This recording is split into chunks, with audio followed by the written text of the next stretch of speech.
All right, well, hey there, everyone. This is Kevin, and this is Friday, January 22nd, 2016, and this is my first options webinar for this new year.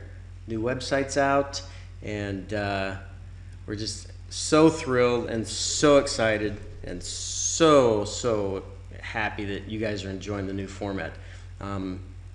Apologize, I had a little issue with the recording here, but you guys can still hear my voice okay, right? Just make sure there's no technical glitches and I end up talking for 20 minutes and nobody can hear me.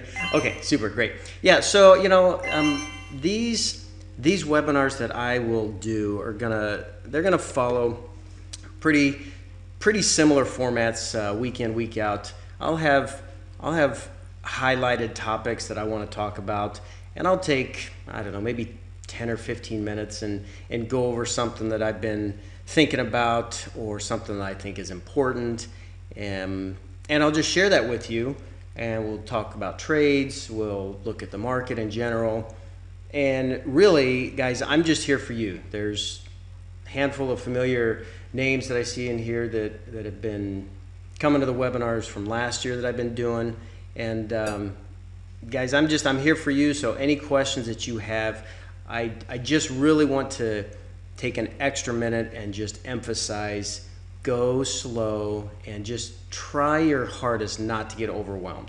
Options can be extraordinarily daunting in the beginning, and we've got a pretty wide spectrum of traders in this community that know absolutely nothing about options and have no desire, and that's okay, that's fine, that's wonderful.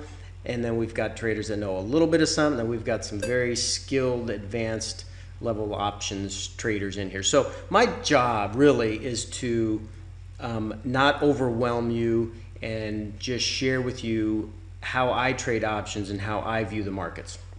Again, they're gonna the formats week in, week out are gonna be I'm here for you guys, so any questions you have, don't hesitate to type them in the chat box, and I assure you we will go ahead and get to them all.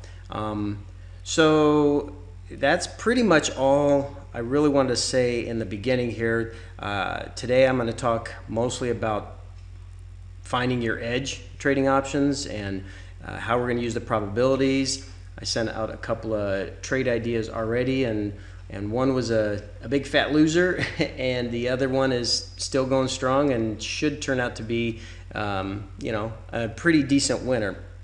But the bottom line to all of this is I want to share with you guys what I have found to be the biggest stumbling blocks for those who are new to trade this style. That's not to say that you're going to stumble with the same things I stumbled with, but by sharing with you what I see to be the most common stumbling blocks for options traders, I hope that it helps shorten that learning curve for those of you that are interested in this. Options can be used to trade directionally, non-directionally. You can trade earnings, you can trade all kinds of scenarios. And what I want to do is just show you the simplest, most conservative way to take no directional opinion on the market and make money trading options.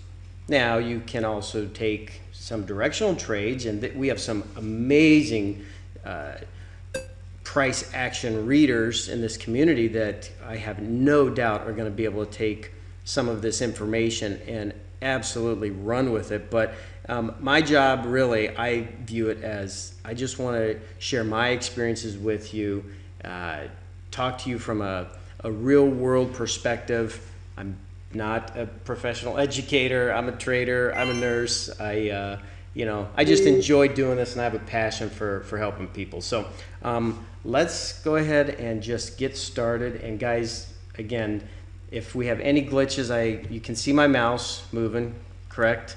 I just want to make sure that there's no issues here. You can see a red circle, I hope, drawn on the screen. And then, yes, okay, super, all fine. So let's get rolling. Let me just check here one quick question.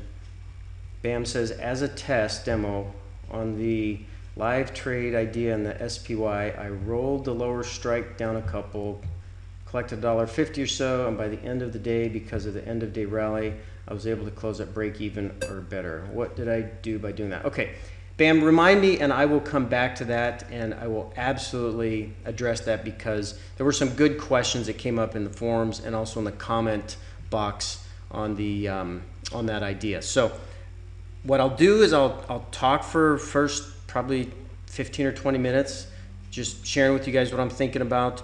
We'll do some questions, and then I'll follow pretty similar to what Mike did on his first webinar. I'll just take the last few minutes at the very end and show you and kind of share how I think is going to be the best way to get through my section and how you can use it with the tutorials, with some of the PDFs. I've already been getting some good email feedback from some errors in the trading manual. I mean, simple ones, you know, not anything major, but yeah, edits that I will be putting together for the next version. So anything you guys find or want me to add in there, just send it off, and we'll make sure that it's as up to date as possible. So right off the bat, let me just go ahead and bring this over here. You should be able to see the screen. Options and probabilities. Okay, I like to view options as the simplest way possible, and really what I am most excited about is there's so many of us here that understand risk to reward and understand, you know, stops and take profit targets, and you know, the whole math and the statistical side of trading.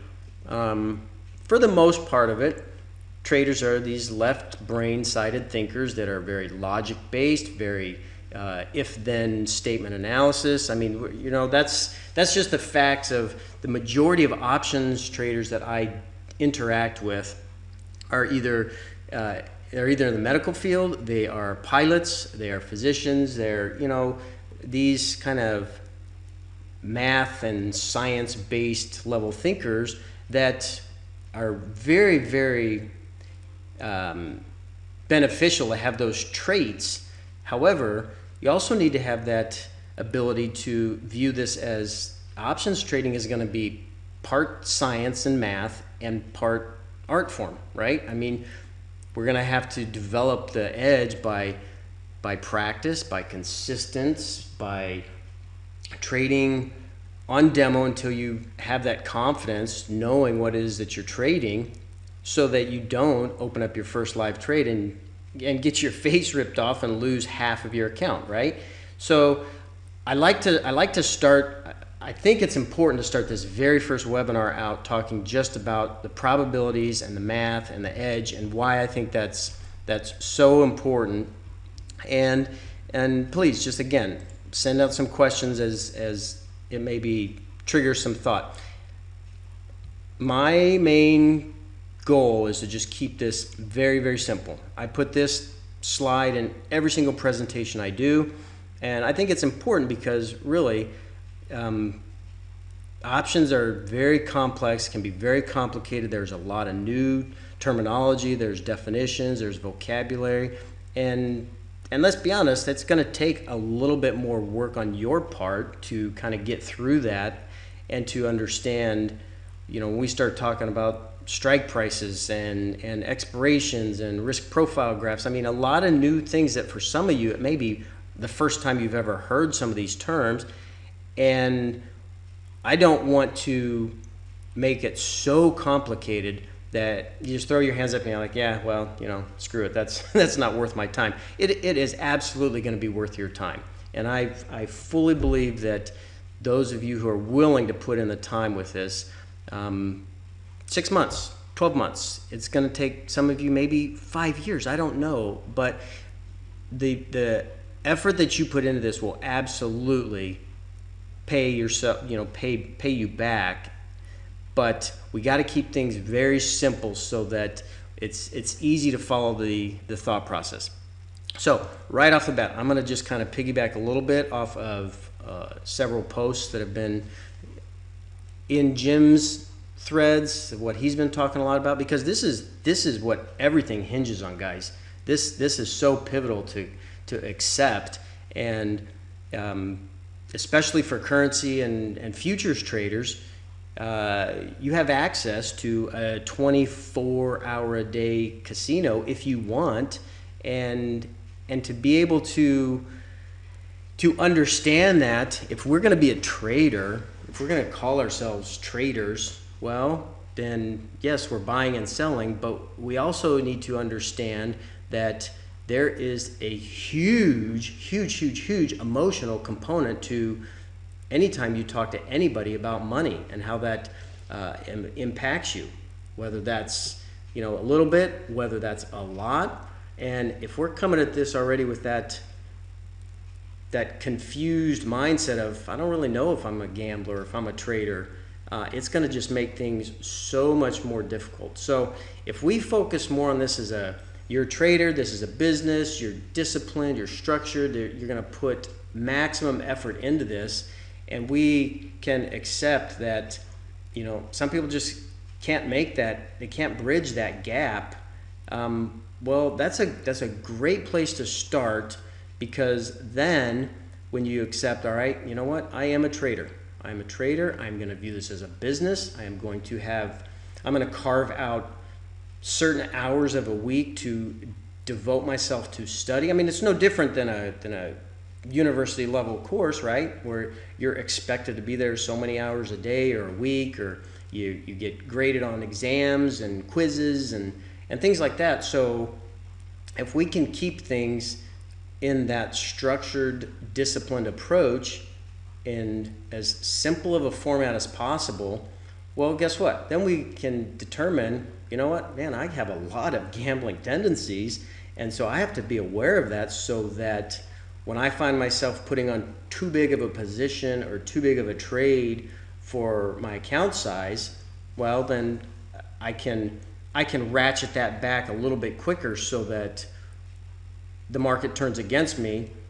I don't give up 3 months of gains, being a successful trader, and one moment of weakness because I didn't sleep well enough, or I didn't exercise that day, or I didn't whatever the variable is that takes you out of your trader's mindset.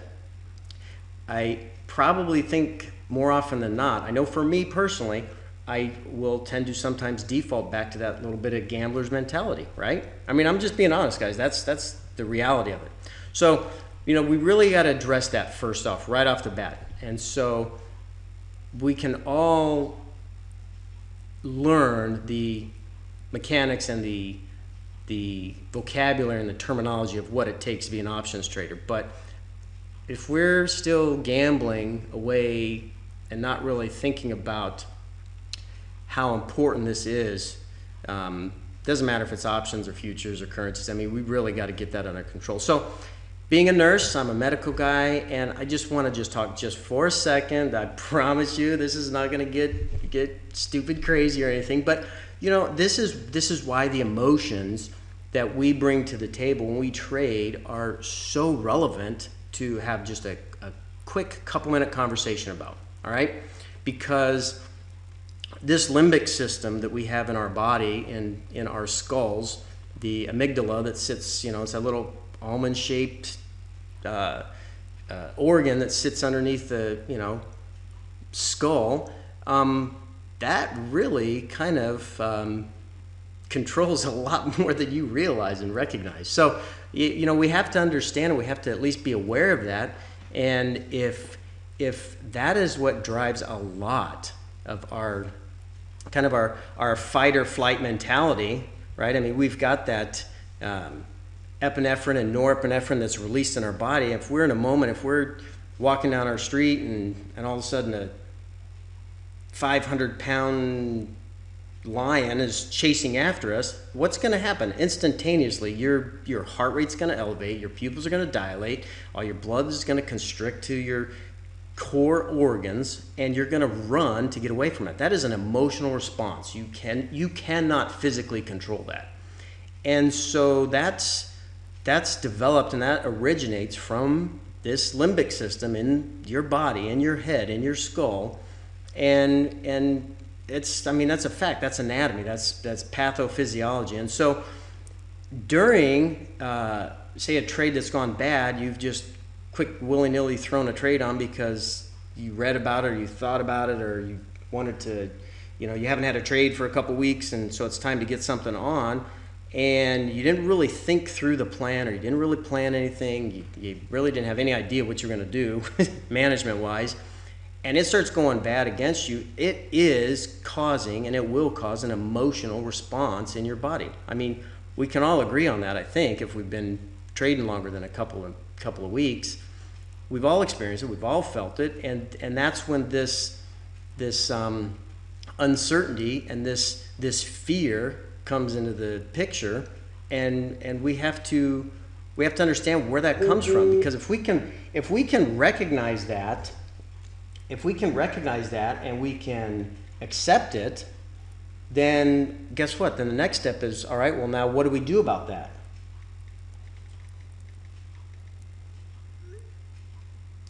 And so by approaching it from, let's understand what this thing does, so that when we understand it, and it focuses mostly on the negative aspects in our current environment, whether that's a lion chasing down the street, whether that's a trade going bad, or whether that's you smell smoke in your upstairs bedroom, that negativity bias that comes from that fight or flight response that's generated from your amygdala, all right, can absolutely be controlled.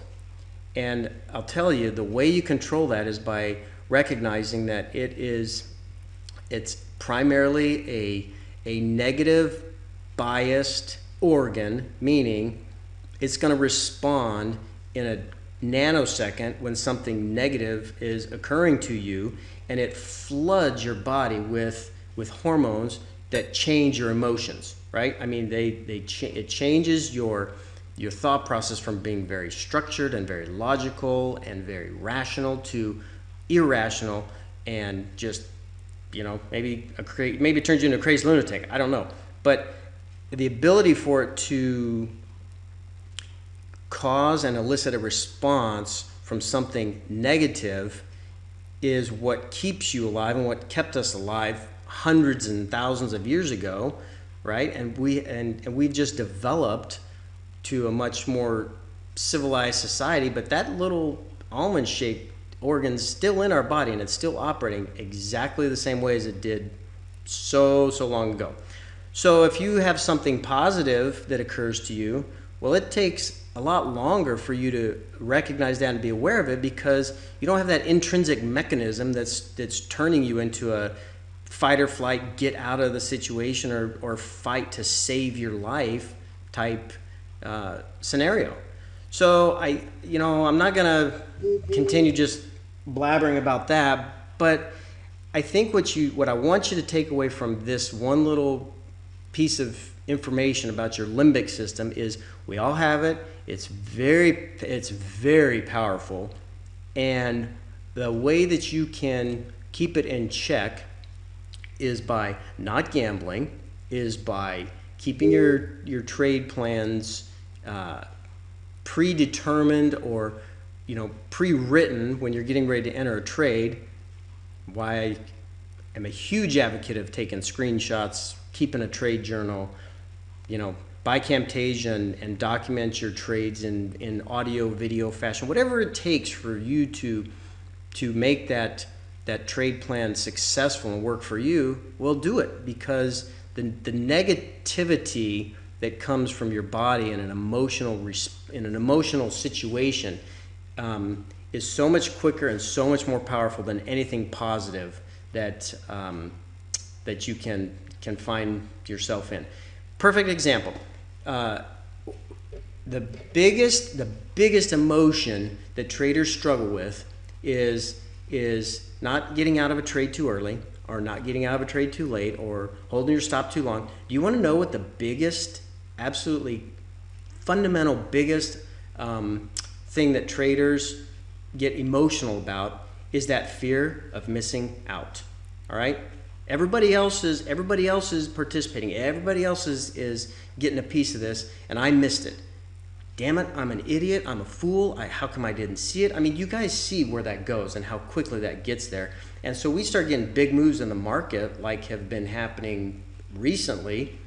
How many times, I mean, let's be honest here. I'll throw my hand up. How many times you thought, man, why didn't I just do this? Or why didn't I just buy a couple extra puts? Or why didn't I do this? Or, look at all of that. You can't do that, because if you do that, and we all do it. It's going to happen, and it's going to change that emotional element to your trading. So I think that's important to spend just a couple of minutes just talking about, because it's very relevant and it's very powerful.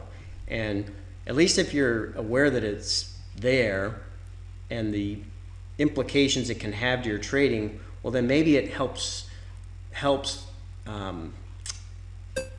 drive home the point of the conversation of why you got to have a trade plan and why you got to know what you're going to do long before you're ever going to do it, so that you're not operating on these emotions. All right, so let's just keep going on. Sorry, I got a little carried away there.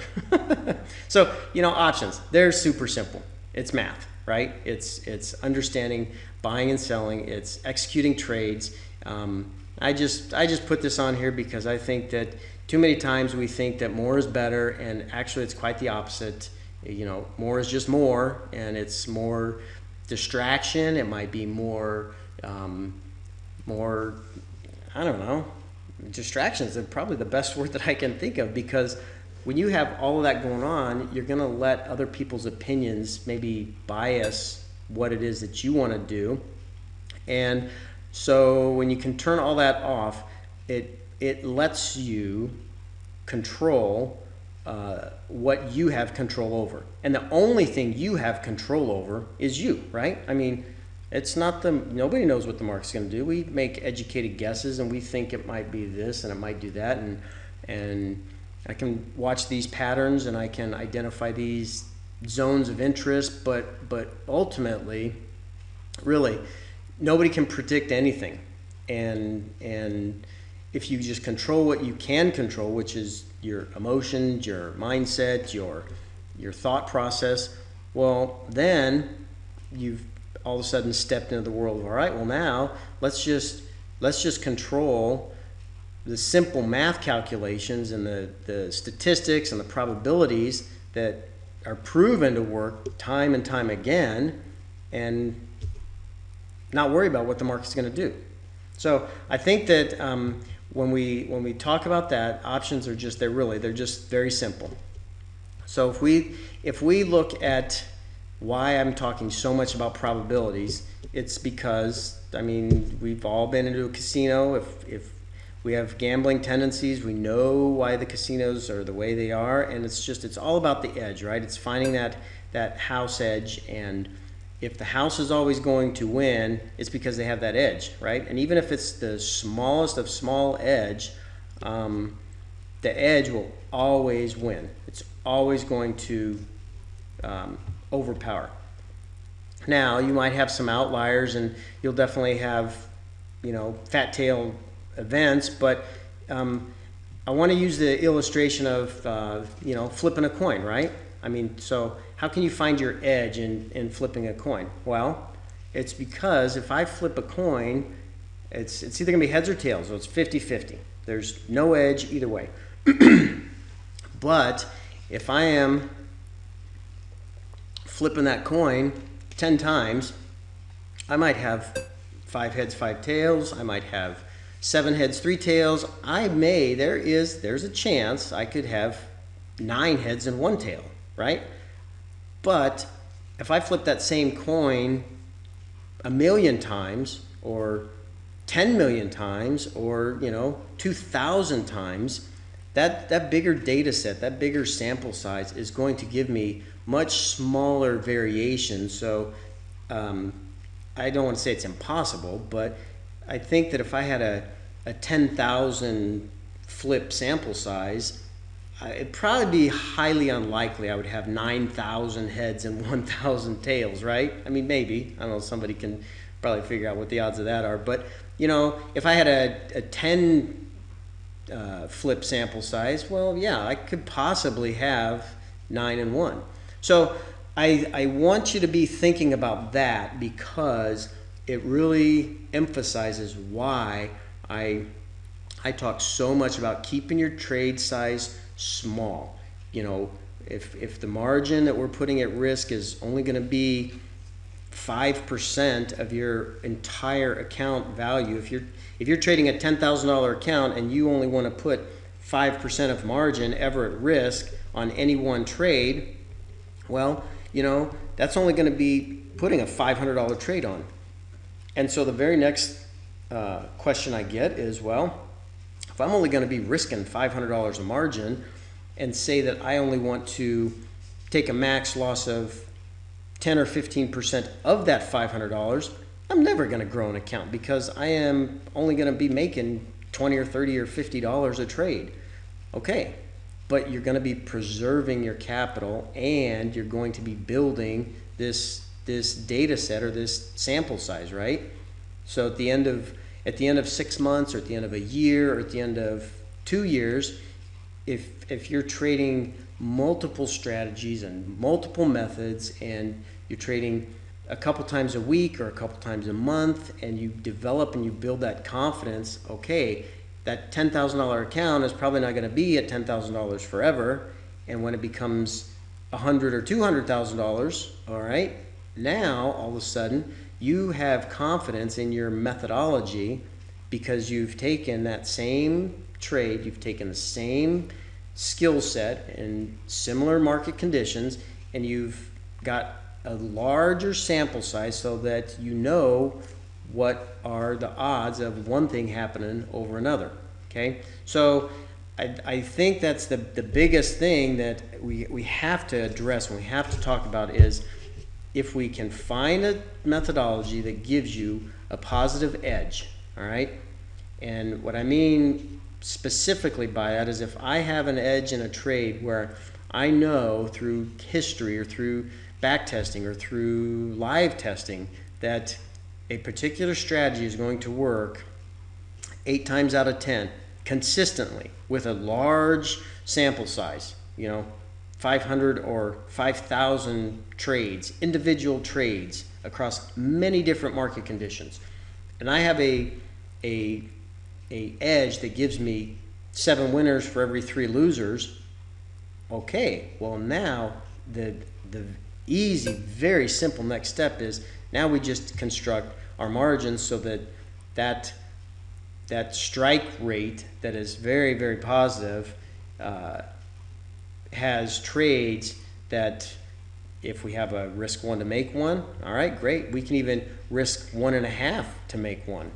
And it just gives you a little bit different perspective to maybe look at why options can be so intimidating sometimes, because you have a lot more different variations on how you can trade different strategies. All right, but to kind of come back to the beginning of this trade, this slide, we're just talking about probabilities. We're talking about finding our edge, and the larger the sample size, the better our odds are going to be in our favor to understand how these trades work. Okay, and I'm telling you, I have several different strategies and methodologies of trading options that are high probability options trades that have absolutely terrible risk to reward parameters, but win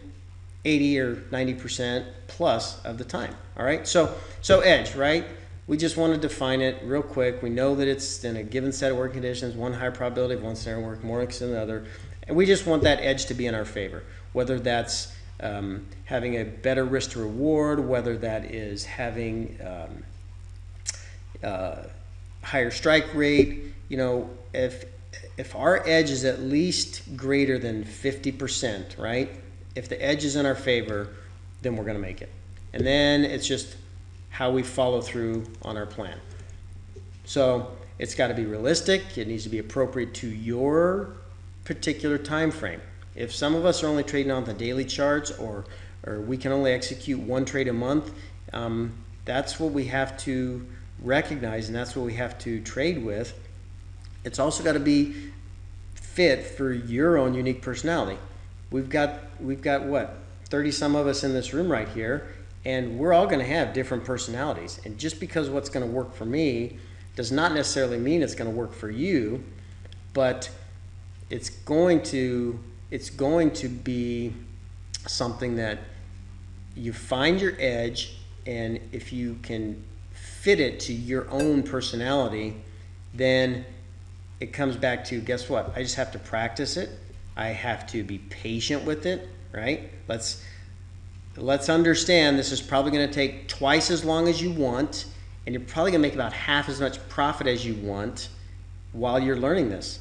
And I mean, I'm not trying to paint you guys any kind of hyped up picture. It's going to take work. It's going to take determination. But you know, the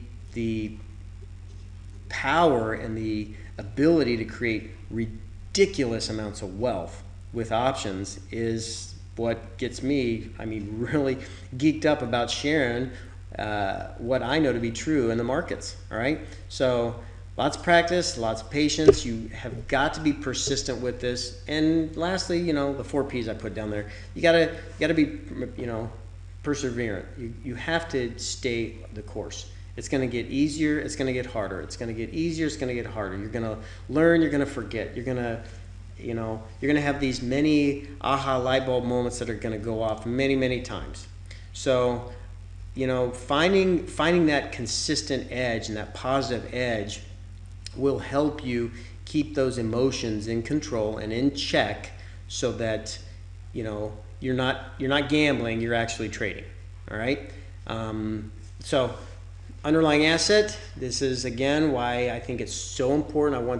I want you guys that are new to this, we want to stay in the most liquid, high volume, tightest spread assets as possible.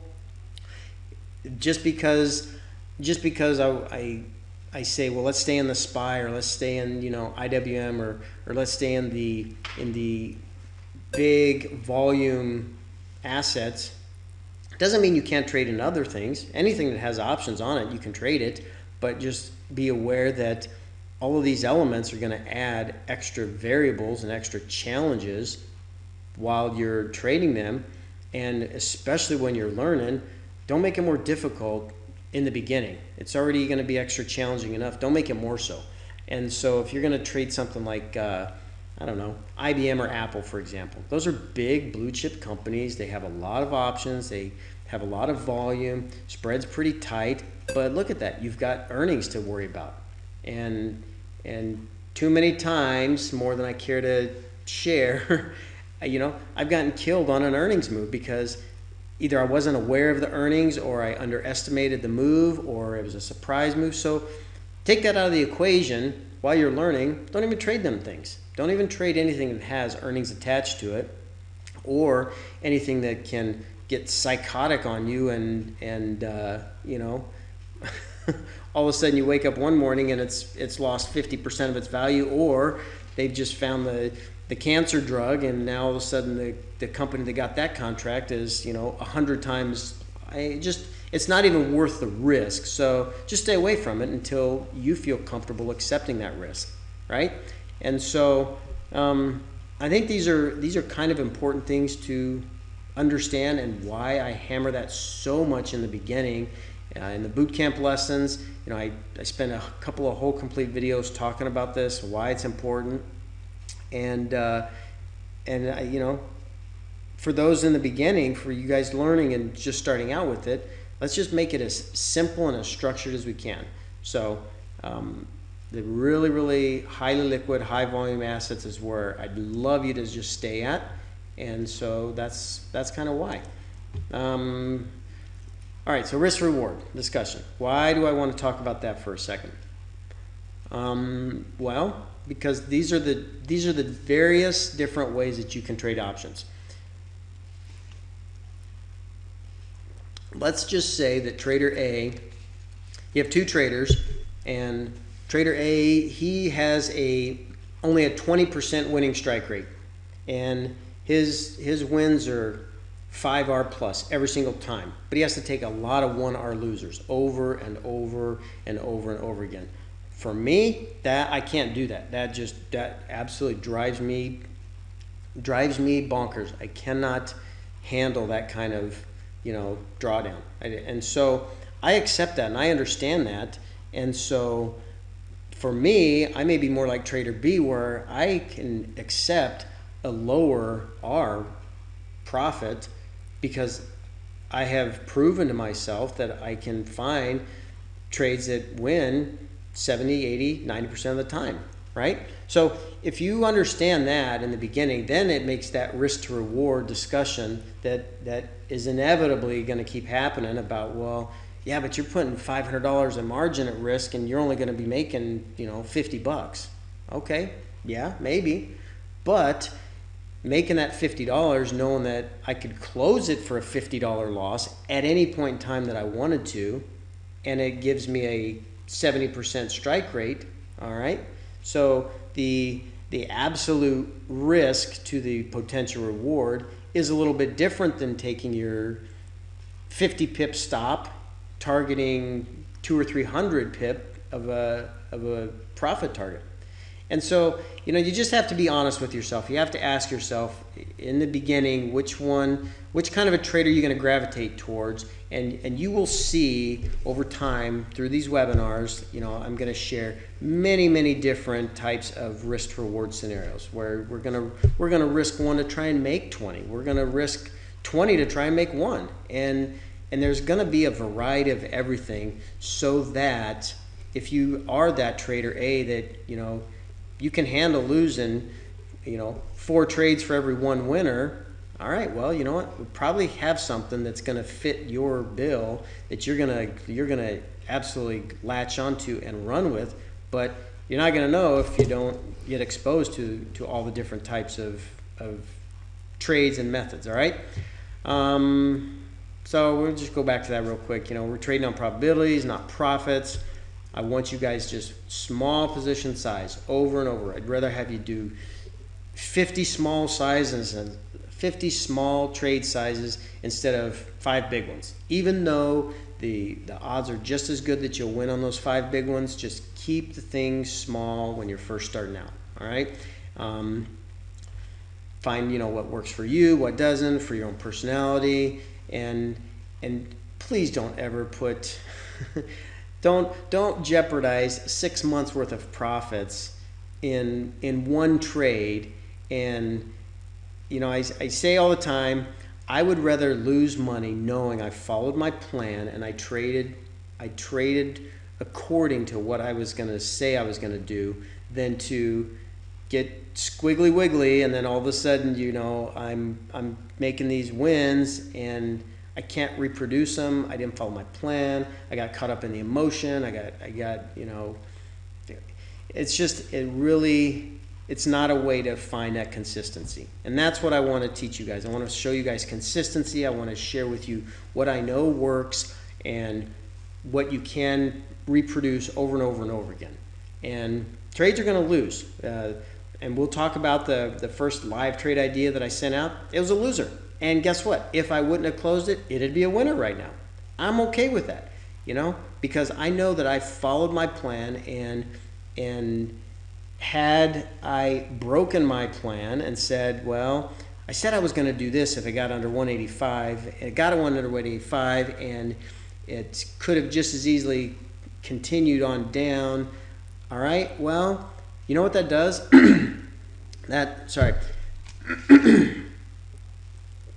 That reinforces negative behaviors, because you can't out trick your mind. It knows absolutely. You said you were going to do one thing and you lied to yourself and you didn't do what you said you were going to do, and it reinforces that negativity bias. And so it's a slippery slope. It's a dangerous game to play, and that pulls you back towards that realm of, maybe you actually are just a little bit more of a gambler. Maybe you're not really a trader so much as you think you are. And so I want you guys to be aware of that and be thinking about that, because you cannot get biased if you have 5 or 6 losers in a row. I forget the member that's in the forums right now, but somebody's on a kind of a really down streak right now, and they've had a lot of losers in the last several months, and they're kind of getting down on themselves, but they're following their plan, but they're just they're not finding the trades. That's going to possibly happen, and when it does, you just have to persevere. You have to persist and keep pushing on, because you'll have the breakthroughs, and then the reinforcement of knowing, man, that sucked. That was hard to get through, but I followed my plan. I did what I said I was going to do. When you come out on the other side, you're going to be a night and day different trader. I promise you. I assure you of that. Okay. So there's strategy. It's not about the Holy Grail. There's only one strategy that's going to work. It's going to be I've found that this butterfly, man, it's in vogue right now, and everybody's doing it, and it's working, and it's, boy, mortgage the house and put it all on that. No.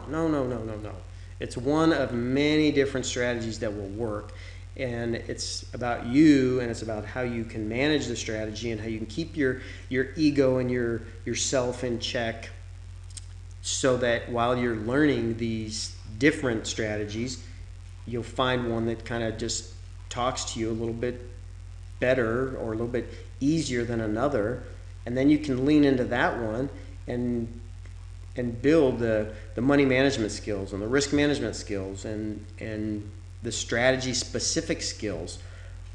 What starts out as maybe 5 or 6 or maybe an upwards of 10 various different strategies, you will find that as more time elapses, you'll gravitate towards 2 or 3.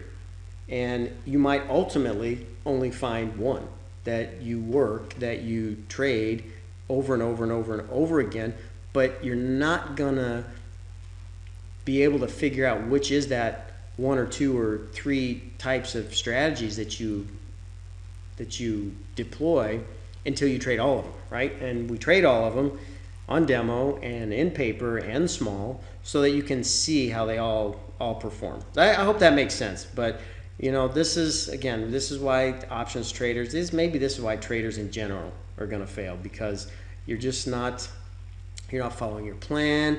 You're thinking that, well, if medium level complexity is good, then if it becomes way too complex, then I'm the only one that can understand it, then it's got to be the best one. It's simple is better. Simple is better. Always keep it simple.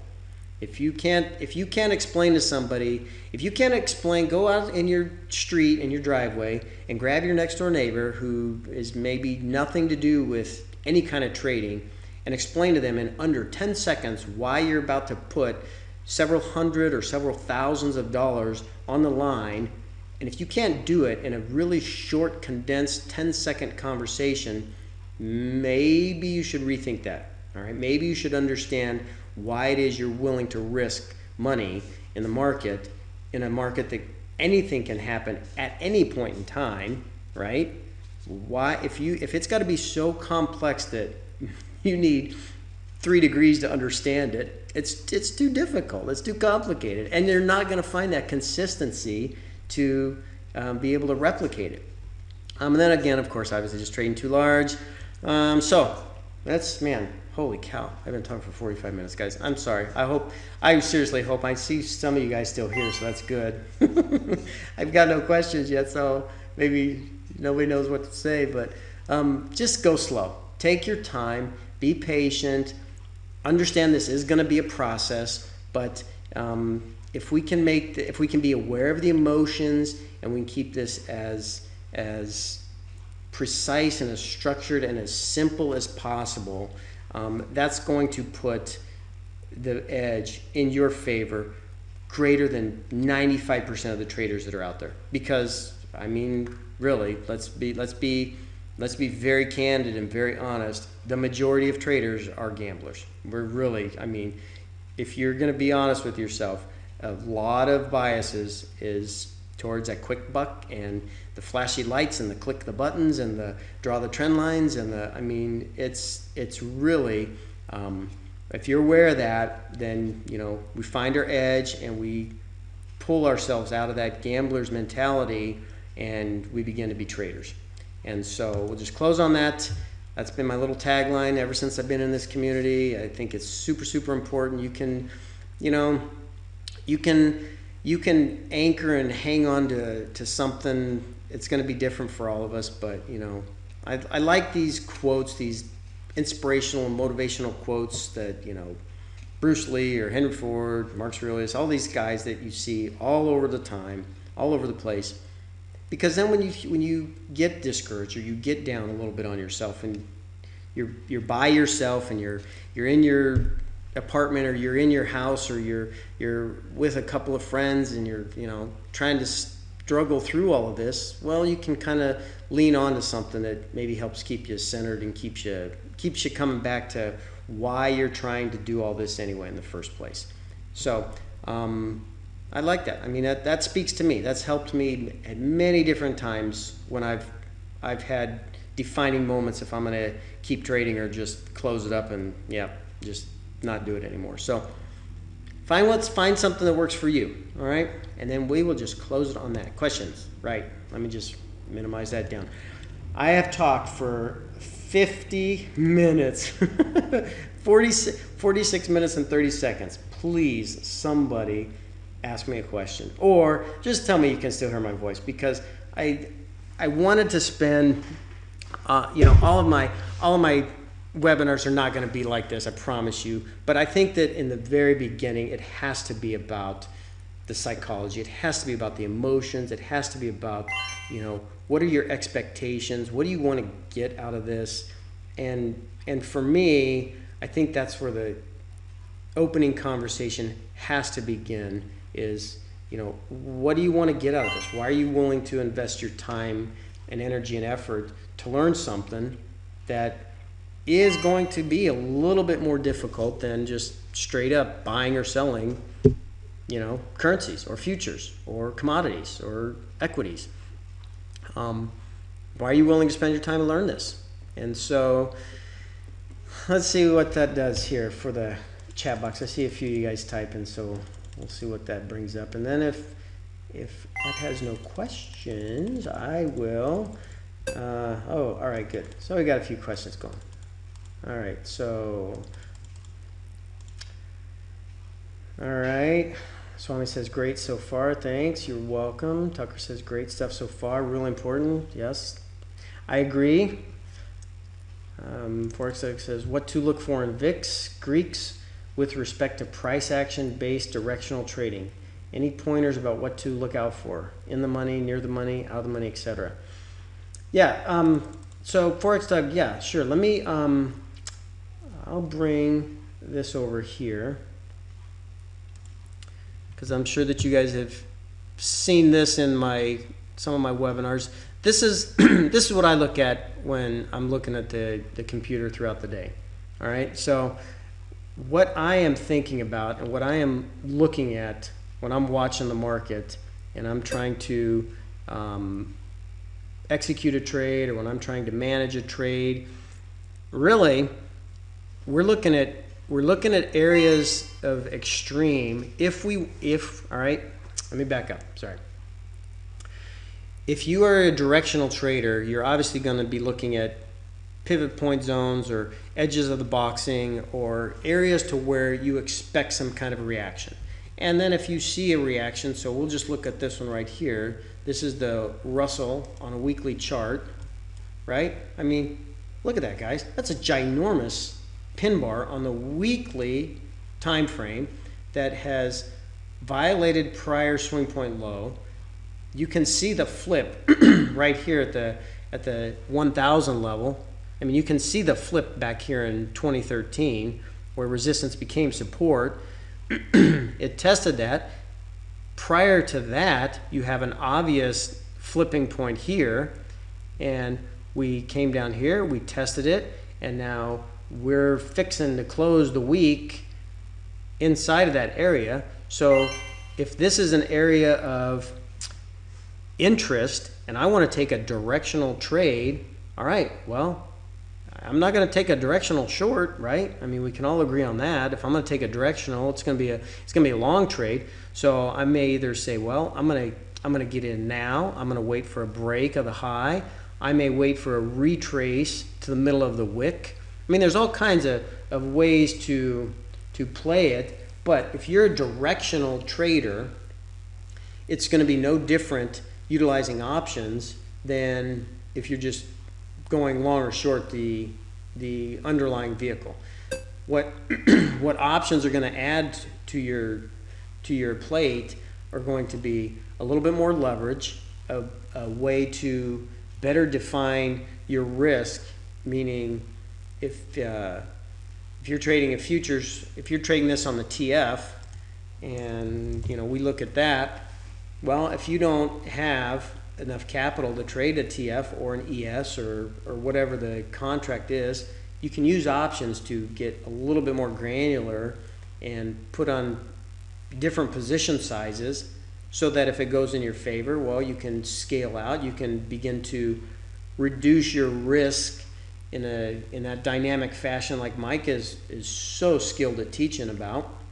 You can reduce that risk while still hanging on to a trade targeting bigger moves. So if you're a non-directional trader, then of course obviously we want to be looking at trades where we have kind of that ranging area.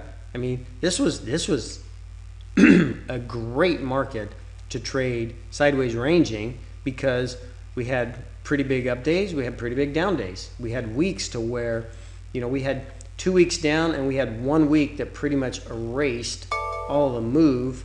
And this is what I'm referring to right here. Let me just, these 2 weeks right here, you had one bullish week that pretty much erased all of that activity. So as a non-directional range-bound trader, that's ideal. That's optimum because you're not selling or you're not buying areas of extreme. So, from your directional to non-directional trading, those are kind of some things that I'm on the lookout for. And if I'm going to take a directional trade, the deeper in the money I go, the more expensive these options are going to become, but the less sensitive they are going to be to changes in volatility. And so volatility is your VIX level or your RVX right here in the Russell, and all your volatility level is telling you is what is the uncertainty, where's the fear coming out at in the market. And if you can see right here, we will just zoom in here. This was the end of August when we had the gigantic move down. I mean, we can look at Russell and we can say this was August, right? I mean, this right here, we can pretty much let's look at August 18th. We had a bearish day. We had a gap open down. We had another gap open down. We had another gap open down. We had 5 days in which the Russell went from 1225 to 1110. That's a big move in a short window of time, 5 days. All right. So starting at August 18th, if I say RVX and I go to August 18th, well, look what RVX was doing then. It was well defined within a range of 16 to 23 and a gap open and down. Well, it was a gap open and up and another and another and another. And every subsequent increase in volatility makes your option prices and your option premium accelerate that much more. So you net sellers of options way up here, you want the volatility level to come back down. You net buyers of options down here want the volatility to explode up. And the deeper in the money you go using options, the less sensitive you will be, the less sensitivity you will experience towards changes in this volatility. It's going to be more price movement. All right, so you leverage the ability to use options, but you don't get the volatility impact when you go in the money. So the reverse, or the converse, is true. Out of the money, it's a lot of sensitivity to changes in volatility. And so, you learn that by just if you have a directional bias, you think this market is toast and it's going down, well, get on your demo money platform and buy some puts that are out of the money and buy the same thing in the money, and do comparisons. Which one moved more? Which one changed less? I mean, and that's how you build these data points, by just practicing and watching how they respond. So let me know if that helps. Okay, if that answered the question or not, because that will get more and more clear as more time passes. So Eladine says, great, thanks. So are you planning to take us in a structured manner from month 1 to month 12? Yes, I am, and some of that is going to be on your shoulders as well. So let me do this. I'll just bring this over here. So this is the tutorial section that I've got up on the main site. So I'll keep answering questions, but let me just go ahead and spend the next few minutes talking about this over here, because the option foundations, this will continue to build as time goes on. As I've already gotten several edits to the trading manual right here that I will be uploading here in the next few weeks. This is going to continue to evolve, but these foundations will really give you a clear idea on the terminology that you're going to hear me using, some checklist steps to really be on the lookout for and to watch. If you're directional, non-directional, just different things talking about options. As far as the Thinkorswim platform, that's going to be the next section. That's what I trade on. I do all of my trade modeling and testing on OptionView, but I do actual trade execution in Thinkorswim. We've got Trading Mindset Bootcamp. All right, so 12 months. To answer your question, Eladine, yes, I will be taking you with these webinars. I've got so many topics I want to talk about. I want to talk about how to trade a bear strategy, how to trade range bound, how to set goals, how to be realistic in your expectations, unwinding trades, what's your targets, portfolio margin. Many, many different things that we'll be talking about through the coming weeks and months and years. But this 12-month process, I think, will help you get started to, all right, for the first couple of months, it's really not going to be beneficial or advantageous for you to be trying to watch or replicate or duplicate complex hybrid trades when you're still trying to learn and navigate and figure out the platform, or what the heck is a in the money call option mean. So I think for the first several months, it's going to be really about understanding the platform and trade execution and calls and puts and directional type trades, so that you can become familiar with options. And if they are completely foreign to you, that will help you so much more so than trying to jump all the way down here. And we're going to be talking about butterflies and why the unbalanced wing butterfly is so much better than balanced with hedges. And all these advanced or maybe intermediate level topics. But as you practice and you go through these various different months, you will begin to see the common theme that will be very relevant when you either watch the webinars live or you watch them on recording. And guys, I'm even willing, you guys that are really truly hardcore into this and want to learn it, just send me emails, send me comments. I will always reply to every single email, and I will reply to anybody that starts an options journal, because I think it's so important that you have that constant contact so that you don't feel like, oh man, what does that mean? Or I don't understand this. No, I'm here for you guys. And you're going to get as much out of this as you're willing to put into it. So yes, I am going to take you in a very structured manner from point A to point B. But certainly make sure you use this tool here and follow the sequence of the videos that I put down there, put together. So, all right, Wilhelm says, I struggle with coming up with a trading plan. What would you suggest to structure a plan? So to structure a plan, you know, really, my trade plans are really simple in that I take screenshots before I enter the trade. I take screenshots at every trade adjustment. I take a screenshot at the end of every single day. I make notes to myself. And so your trade plan in the beginning when you're starting out can be as simple as, okay, you know what? Let's go back here. I'm looking at this market. So here's my trade plan. Here's a Russell weekly chart. I think a pin bar is going to find some support here, and I am going to target 1100.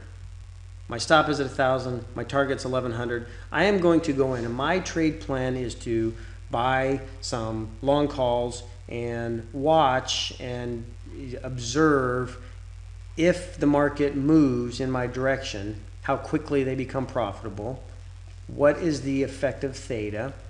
If it moves against me, how quickly do I lose money, and how small the theta becomes as it moves against me, and what I will do if I reach 1100, say in 3 weeks. All right, so your trade plan can be something so simple, but it needs to be stated, it needs to be documented, it needs to be put down in writing, yes, but boy, the visual images just, I think, are even as powerful, if maybe even just a little bit more so. And if you really want to get crazy about it, you know, use the Camtasia software, or use a video editing or video recording software, and talk to yourself. I mean, document, all right, this is what I'm thinking, this is where my mind is at, this is a weekly chart, well, what does that look like to me on a daily chart? That's what it looks like. All right, well, wow, there's a pretty good pin bar that was on a daily chart. Maybe I bought the penetration of the break here, and I'm only targeting this level. So, you know, just starting out just to get in that habit of putting something down to tell yourself what you're going to do in advance, I think is the best place to start. Just you get in that habit of taking screenshots, writing yourself notes, and then as your skill level and as your experience level and as your confidence grows in some of these different methods, then you'll be able to see, okay, now I'm getting it dialed into what works best for me. So Cuba says, I came in late, so maybe you've addressed it, but I understand volatility is your friend when you're selling options, but now have the massive market drops affected your trades? Thanks. Yeah, you know, volatility is either going to be your best friend or your worst nightmare. I mean, and just because right now we're having a, you know, nice, healthy increase in volatility that is now coming back down, does not mean that a volatility level right now of 26 could easily find itself back up at 40 or higher in a short moment's notice. Any kind of surprise event, any kind of news event, anything that can happen. And if I'm only focusing on selling volatility, you know, it can certainly not be your friend any longer. Ultimately, if you're staying aware of your volatility, Cubist, if you're staying aware of that, but you're staying delta neutral, all right, you're keeping your T+0 line as flat as you can while your theta is staying positive, ultimately it becomes less and less about volatility and more about time decay. And that is a much more relevant and much more powerful topic than volatility. While yes, it can certainly hurt you, if you have a relatively flat T+0 line, volatility is not going to hurt you nearly as bad as if you have a very large sloping T+0 line, which is what I ended up displaying and showing you in the recap video on the trade idea for SPY, right? I mean, that was why I closed that trade. Is we had a market that was SPT daily chart. We had a market that had basically just in a couple of short weeks dropped from here all the way down here. Trade was put on this date. It continued to drop, and as it got down here, it could have just as easily continued dropping as it did finding support and bouncing back up. So keeping that delta in check, or the T+0 line, as flat as you can will minimize the changes that volatility brings to you. And in that particular trade, that T+0 line was not flat at all. And the more we kept dropping, if we would have continued dropping, instead of taking a $60 or $70 loss, it could have easily been 3 times that. And my trade plan said I wasn't going to, and so I didn't. And that's important to recognize too. So I hope that answers the question. Forex Doug says, for butterflies, when do you decide to go for an unbalanced legs versus balanced?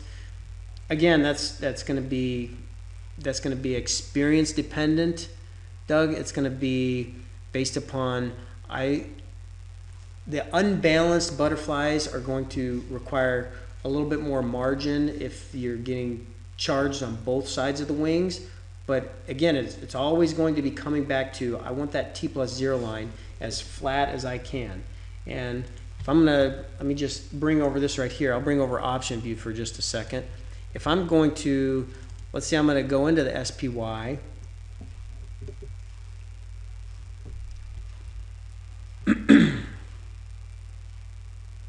And let's just say I want to look at some options that expire in 29 days.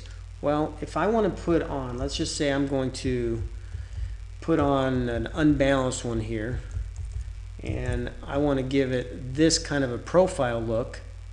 I mean, that's relatively flat, right? I mean, you can see that we've got defined risk, we've got pretty flat, we've got a range in which we can stay profitable. We've got 29 days in which to be in these options where we'll have to close them before they expire. And this magenta line is going to be 1 standard deviation's worth of move over 29 days. So you'll see that there's a 68% chance that the SPY is going to get out to this outer edge boundary at some point in time in the next 29 days. There's a 2 standard deviation move that it's going to come out to here, right? Well, if instead of doing that, I say, let's go the exact same way, but let's add more time on my side.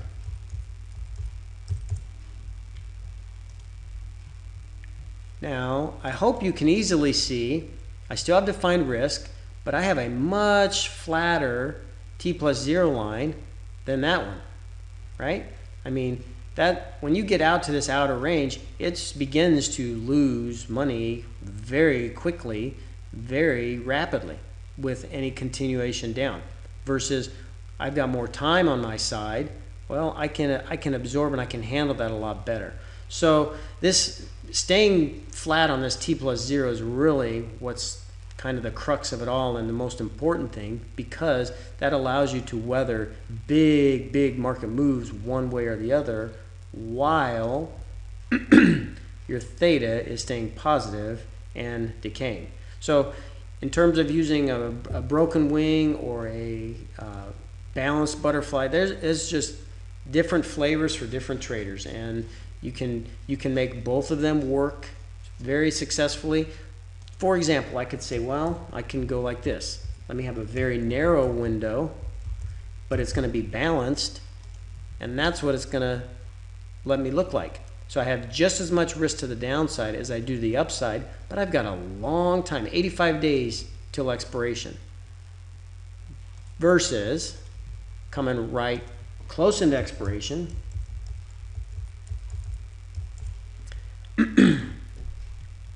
I have the same kind of profile, but I've got a lot more upside risk, right? This T+0 line begins sloping off much quicker, and I've got a lot more potential profit underneath with this narrow body structure. So again, it's variations. It's what you find you like. It's what you find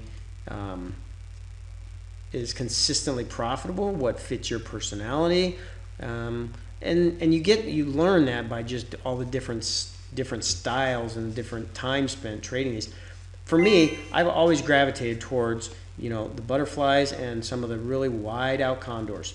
That's not to say I still trade calendars once in a while. I still trade straddles. I still trade risk reversals. I mean, there are several trade variations that work very well, but you have to just kind of discover what works for your style and what you like. So which price slice do you use to look at the Greeks for a butterfly, for example? The price slice at current market or near one of the adjustment points? Okay, so I will bring over, let's look at Thinkorswim here, okay? And I will show you this right here. So let's do this.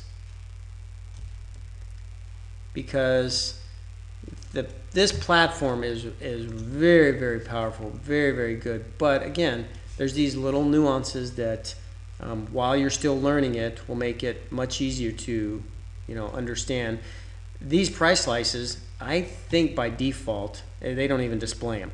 So if you click that, it opens them up. If you unpadlock them, it's always going to stay at the current market price. You can add as many stinking price slices as you want, right? I mean, you can put as many as you want on there. I typically like to only keep 3, and I'll tell you why, is because I don't want too many on there. I just want to keep it as simple as I can. I keep the one on the bottom unlocked because I want to know what the current market price is. You can change that to percent move. You can change it to sigma move. You can change it to $sign. So if I know that right here, let's get rid of that.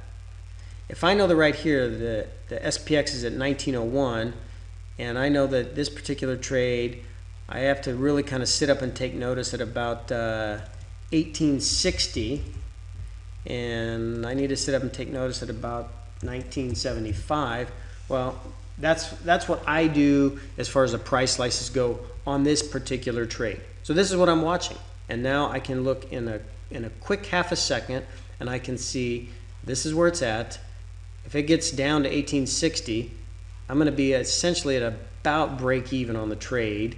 I don't have to adjust it, but I need to probably start thinking about doing something, or I can let it get all the way up to here, at which point I'll be so far away from any potential profit, I probably want to consider making an adjustment as well, just to get it a little bit closer to where the market's at. So you can put these price slices wherever you want. I typically want to have where the market's at and where I'm looking to make an adjustment, all right, where I'm wanting to do something.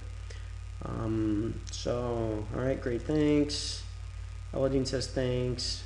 Vibe says, hi Kevin, did you discuss the win-loss ratio of a trade? I kind of did, I think, in the beginning. They're all going to have variations of, win-loss percentages, and you're going to trade differently than I'm going to trade, and I'm going to trade differently than Forex Doug is going to trade, and Aladdin's going to trade differently than you're going to trade. I mean, we're all going to be different traders, but if I'm finding trades that are profitable more than 50% of the time, and my win to loss reward, I don't ever lose more than I win on average, well, I have now put a positive edge in my favor, right? I mean, even if I only win 51 out of 100 trades, and every winning trade wins more than the losing trade, well, then I'm a positive trader. So that win-loss ratio, it's, for me, I like to have a higher strike rate, and I'm willing to give up some of those potential profits to achieve that, because I know that so seldom do I take a full max loss. Perfect example, all right? Oh my gosh, guys, I really need to start thinking of wrapping this up. I didn't realize it's an hour, almost hour and a half, hour and 20 minutes. Perfect example, you know, the dynamic risk reward. As this trade continues to develop in time, you'll see if I'm willing to, on this particular trade, if I want to make 300 and I don't want to lose any more than 300, I get down to be down about $300 in this area here. So let's just say, just for the sake of illustration, 1800. 1800, I'll be down about $300. Again, guys, you cannot make absolutes, and you know, it gets down here, it might be 400, it might be 200, but the point here is, as time passes, see, what I want you to notice is that price down there gets less and less and less, because your T+0 line begins taking shape of the expiration graph. Now, you're never going to target what's available to you. That's why you have to have your target profits of what you want to make. And as long as I can stay within that range until I hit my target profit, I'm not gonna do anything to that trade until it either hits target profit or it gets outside of an area where I need to do something. And I know, just through my experience of trading, these variations of these styles of trades, delta neutral, theta positive strategies, that will occur 60, 70% of the time when you follow your trade plan. All right, so that win-loss ratio, I did kind of talk about it a little bit in the beginning, but really it's more about finding that edge, finding your positive edge in your trade. Okay, yes. Forex says, thank you, Kevin. You are very welcome, my friend. And when are you planning your next webinar? So I'm going to try and do these once a week. Maybe, you know, sometimes it might be twice a week, sometimes it might be every couple of weeks. But for now, I started middle of last year doing these on Mondays, and big maintenance event this weekend. Okay, so Thinkorswim's doing a big upgrade. I try and do these on Mondays, you know, once a week, every Monday, and I think once I start getting feedback from if this time works great for everybody and Fridays work ideal, maybe I'll just keep them on that for a little while. Really, though, I'm trying to do these once a week, and I may do them more as the demand shows up, or I may do them less if, you know, there's not that much interest. I mean, I'm really kind of just responding to whatever feedback I get from all of you guys. So I will do these absolutely as little or as much as I can. And you know, like I said earlier, I have topics. I have almost 75 topics that I want to talk about. Just sharing with you guys things that I think are important. And some of it's going to be redundant. Some of it's going to be brand new. Some of it's going to make your head explode and your mind go, what? And some of it's going to be like, oh, geez, he's saying that again. But I think that it's important that I share with you guys what I think are going to be some of the biggest challenges. And it was by no mistake or no accident that I really wanted to spend some extra time on this first one talking about, you know, the psychological side of it, the math side of it, talking about, you know, let's find your edge, let's look at the probabilities, because then when you do that over and over and over again, and your data points have you trading, you know, 200 or 300 or 400 trades in a year, if that's what you end up doing, well, you're going to absolutely find in a matter of a few years what your style is and what you like, and then you know, you can start leaning into however that affects your life. So does that help? Yes, great. Okay. No worries. I was only asking so I can free up my calendar as much as possible. Oh, okay. You know what? I will absolutely. I will try and get one on the calendar ASAP for next week, and I'll try and gravitate them towards earlier in the week, around this time of the day. So it's 2 o'clock. Well, now it's 3:30, but 2 o'clock East Coast time is when this started. So I'm certainly not objectionable to doing them in the evening time or early in the morning. Just whatever works the best for the majority of you guys. So I will get one scheduled as soon as possible. Okay. Okay, super.